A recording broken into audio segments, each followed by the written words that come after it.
Beep, beep, beep, beep, beep, beep, beep, beep, beep, beep, beep, beep, beep, beep. Hey guys, public service announcement.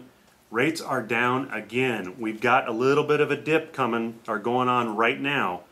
As you know, we went through one of the fastest growing periods of interest rates for about the past 90 days. We went up more and faster than they'd ever done in the history of keeping track of interest rates. So, what happened? Ben Bernanke spoke, and when Ben Bernanke speaks, everybody listens. He said they're going to keep doing quantitative easing. So, all that means to you, don't worry about what it means. What it means to you, though, is rates are going down.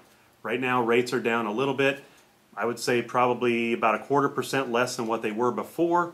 So, if you're sitting on the fence, if you have not decided to get a house, or if you said, well, rates are going to be low forever, it's not true. Rates are going to go back up. When that happens, you'll be kicking yourself. So, what I want you to do, see what you can get on purchasing a house, or if you're looking to refinance and your interest rate's higher than, let's say, 5%, get it done now. Whether it's with me or whoever, just get it done and look into it if you're buying a house. Find out what you can get, what you can afford, because as rates go up, you're not going to be able to afford as much.